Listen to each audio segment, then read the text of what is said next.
everyone, and welcome to Magic Bedtime Stories. Are you ready for a time travel to the Middle Ages? Yes, we are, and we didn't travel alone. Aida has teleported us to a medieval village. Haha, that's right. I thought it would be fun to change our usual studio environment for a more historical one. Yeah, absolutely. This is a perfect setting for tonight's story and facts. Just look, we're all wearing medieval clothes. I have a rough wool cloak and a felt hood on my head.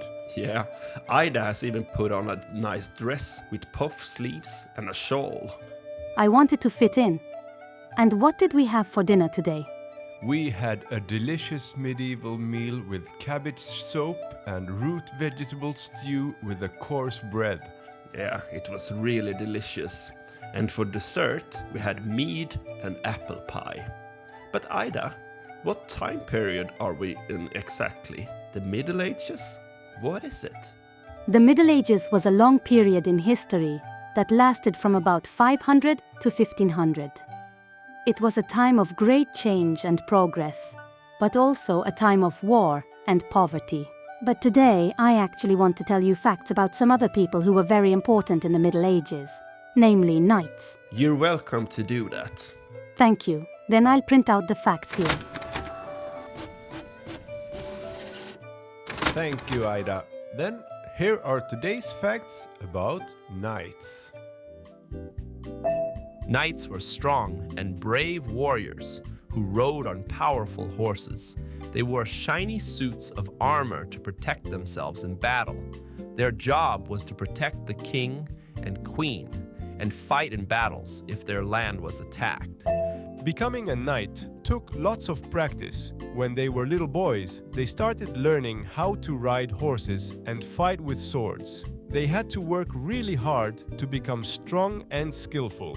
Knights weren't just good at fighting. They were also kind and helpful people. They had a special code called chivalry and promised to protect those who were weaker than them.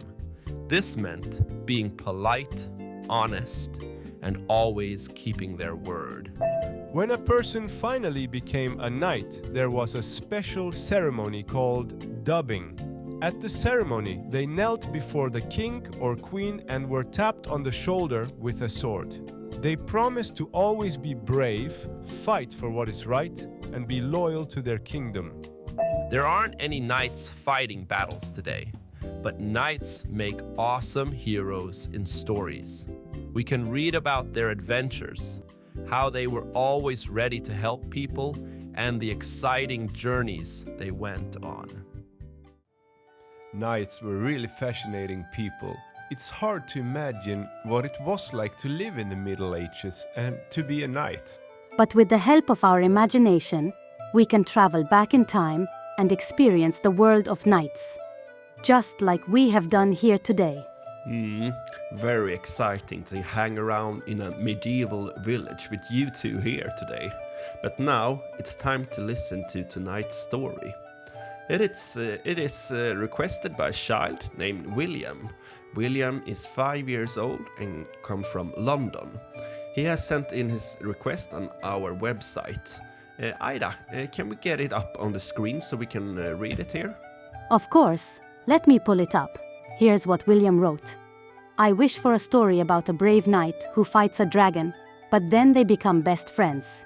Wow, a knight and a dragon becoming best friends. What a cool twist.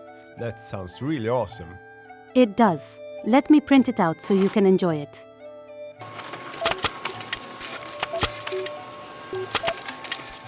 Thank you so much, Aida.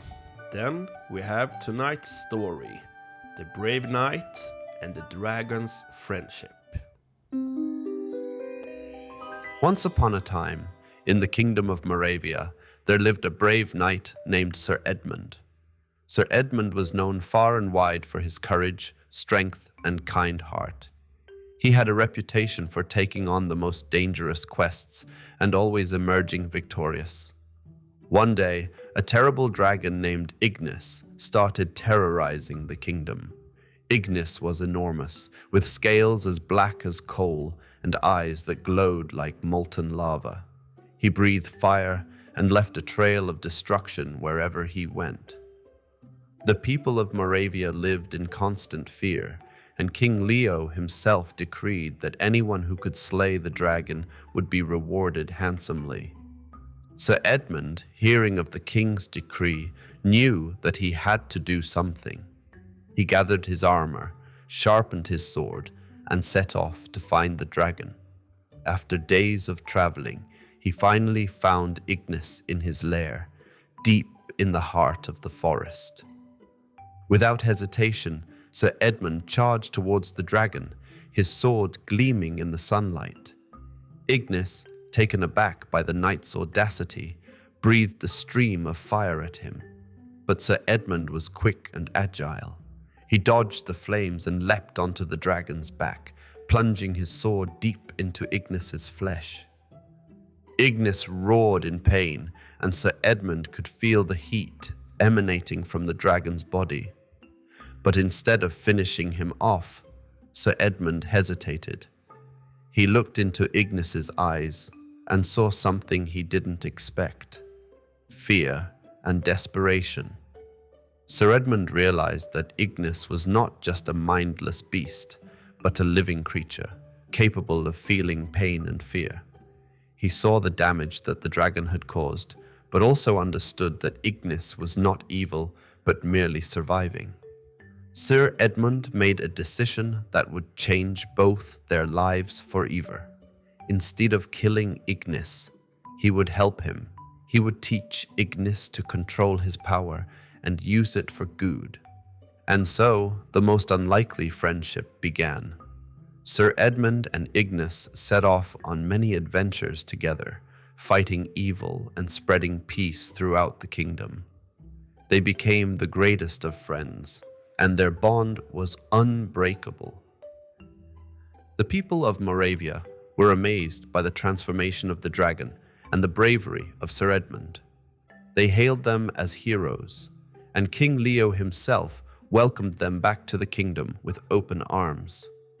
Sir Edmund and Ignis faced many challenges on their journey. They encountered fierce beasts, treacherous terrains, and powerful sorcerers. But through it all, their friendship only grew stronger. One day, they received word of a dark sorcerer who had taken over a nearby kingdom. The sorcerer, known as Malazar, was using his powers to enslave the people and steal their resources. Sir Edmund and Ignis knew they had to stop him. They set off towards the kingdom, and as they approached, they saw the destruction that Malazar had caused. The once thriving kingdom was now a desolate wasteland, and the people were living in fear. Sir Edmund and Ignis snuck into Malazar's fortress, determined to put an end to his reign of terror. But as they made their way deeper into the fortress, they were met with resistance.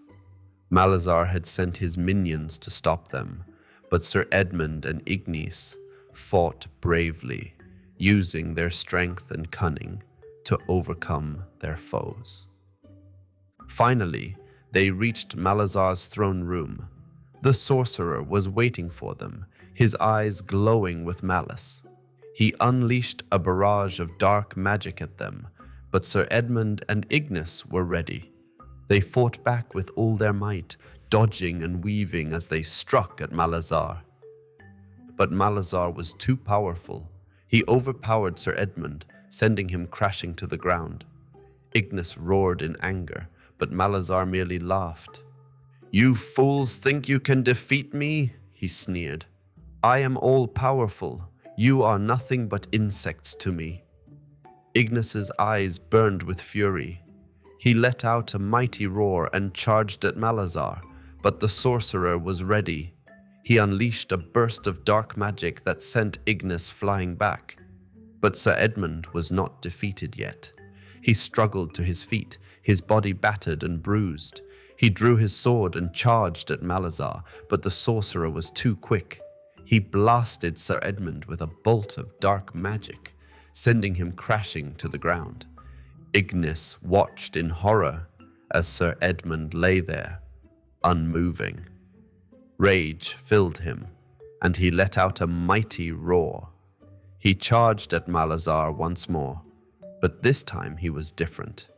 He was no longer just a beast, but a force to be reckoned with. Ignis fought with all his might, his every attack fueled by his love for Sir Edmund. And slowly, he began to gain the upper hand. Malazar was surprised, but he refused to back down. He unleashed his most powerful spell, but Ignis was ready. With a mighty roar, Ignis unleashed a burst of flame that engulfed Malazar, consuming him in a blaze of fire. The sorcerer screamed as he was consumed by the flames, and then there was silence. Ignis rushed to Sir Edmund's side, his heart pounding. He could see the life fading from Sir Edmund's eyes, and despair filled him. But then Sir Edmund's eyes fluttered open. "Ignis," he whispered. Tears of joy filled Ignis's eyes. He had saved his friend. Together, they had saved the kingdom and defeated the sorcerer. They had proven that even the most unlikely of friendships could change the world. And so Sir Edmund and Ignis returned to Moravia as heroes. They were hailed as legends, and their tale was told for generations. But to Sir Edmund and Ignis, it was not the accolades or the fame that mattered. It was the bond they shared, the adventures they had, and the love they had for each other. For they had proven that even the most unlikely of friendships could change the world.